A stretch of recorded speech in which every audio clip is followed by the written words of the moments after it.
Kaya pa ba mga kapuso? Sa gitna po yan ng taas presyo ng bigas sa ilang pamilihan, iminumungkahi sa mga Pinoy na mag-adjust sa kanilang pagkain o diet. Ayon po yan sa Department of Trade and Industry. Paliwanag ni DTI Secretary Alfredo Pascual, tradisyonal ang diet ng mga Pinoy at pwede naman ding humanap ng pamalit sa kanin. Base po sa isinagawang pag-aaral noon sa University of the Philippines, gumamit daw sila ng rice-corn mix bilang alternatibo sa kanin. Pwede rin daw na alternatibo ang kamote at puting mais. Giit ni Pascual, hindi naman ito pagsusulong sa pagkakaroon ng alternatibo sa kanin. Sa ngayon, base po sa monitoring ng Department of Agriculture, hanggang 52 pesos ang kada kilo ng well-milled rice sa ilang pamilihan sa Metro Manila. Hanggang 50 pesos naman ang kada kilo ng regular milled na bigas. Mas magastos kung aaraw-arawin po ang pagkain ng mais at kamote kapalit ng bigas. Yan naman ang tugon ng ilang mamimili sa mungkahing alternatibo ng Department of Trade and Industry. Sa pag-iikot po ng Super Radio DZBB sa Marikina Public Market, mas mahal pa nga ang kada kilo ng mais at kamote kaysa sa kilo ng bigas.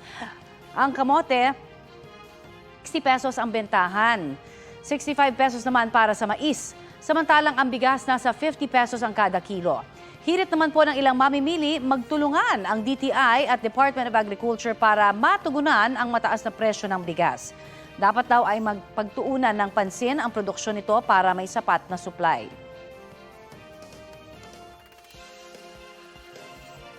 Samantala, panibagong rice importation na naman ang ikinakasa ng Department of Agriculture habang patuloy po ang pagtaas ng presyo ng bigas sa mga pamilihan. Sa gitna po ng isyong yan, nakasalang sa Balitang Hali si former Agriculture Secretary at kasalukuyang Chairman of the Board ng Federation of Free Farmers, Mr. Leonardo Montemayor. Magandang umaga po sa inyo and welcome sa Balitang Hali, sir. Maraming salamat, Connie. Magandang umaga rin sa inyo at sa ating mga taga-subaybay. Sabi po ni Agriculture Secretary at Pangulong Bongbong Marcos kahapon, rice supply is sufficient. Ano ho ba talaga ang nakikita ho natin ngayon na estado nito? Sa ngayon naman, Connie, sapat yung bigas natin. Kaya lang medyo nakakalito rin yung ibang mga pronouncements mula po sa ating pamahalaan. Kasi sa isang banda nga, sapat pa naman yung ating supply ng bigas. Ngunit, sa kabilang banda naman, sinasabi paragi ng mga opisyalis ng DA na kailangan umangkat. Diba? At nananawagan pa sila sa private sector na madagdagan sana yung kanilang imported rice. So, nakaka-confuse po na sa publiko. Opo. Okay, sinasabi rin ng ilang mga rice traders na hindi na raw kailangan pa na mangamba yung mga publiko, no? Dahil hindi naman daw aabot sa 60 pesos per kilo sa mga susunod na araw dahil ito ho ay anihan season na paparating na, ganyan. Ano ho ang nakikita ho natin?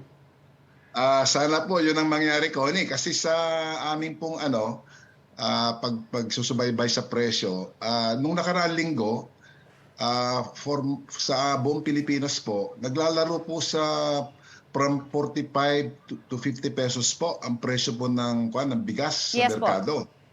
This week, umakyat na po ng mga roughly 5 pesos per kilo. So, kaninang umaga po, nagtanong-tanong ako sa at least 9 spots sa ating bansa, mula po sa Santa Ignacia at Camiling Tarlac, Mexico Pampanga, Santa Cruz Laguna, Cebu, all the way to Mindanao. Naglalaro po sa pinakamura po mga 49 or 50 upwards to 55 pesos depende po sa variety. So nagmamahal po. Mukhang nagmamahal at every week. So medyo nakikita ho ninyo, no, sa inyo pong mga pagsasaliksik na maaari talagang umabot kaya sa 60 pesos ang kada kilo po ng bigas? I think it's possible, Connie, kasi depende sa, lalo na next month kasi, napakalipis na po nung magiging supply picture natin. Lalo pat kung hindi makarating yung additional imports by the private sector.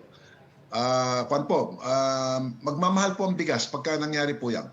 Okay, isa ho sa mga nire-recommenda rin ng DTI, particularly si Secretary Alfredo Pascual, na pamalit daw sa bigas yung ating pagkain ng kamote, patatas, yung puting mais. Pero alam naman ho natin sa paglilibot din ho ng ilan sa mga reporters namin sa mga pamilihan dito, mahal na rin. In fact, mas mahal pa yung sinasabing rekomendasyon na yan. Tama kayo, Connie, no? Kasi, let's say magkaroon ng some shift sa imbis na puros kanin o bigas ang ating kinukonsumo, ay dadako tayo nga sa kamote, sa bakbo na saging, at maging sa puting mais, mahal na rin po sila baka lalong Yes. magmahal pa nga. Sa kaso po ng mais, may feedback po ako mula po sa Bourbon, Cebu, at least 45 pesos na po, 1 kilo po ng puti na mais. So, it's good to do a little shifting to non-rice, pero hopefully there will be enough supply at saka hindi po rin masyado magmamahal ang mga non-rice substitutes. Okay, sa gitna ho ng sunod-sunod na pag-i-import po natin sa bigas, hindi ba? Masasabi ho ba natin na overly dependent na tayo sa pag-i-import sa ibang bansa para lang masustain po natin yung ating pagkain, food security? Nag-agree ako dyan, Connie, no? Kasi historically, no, I'll just give a very brief summary.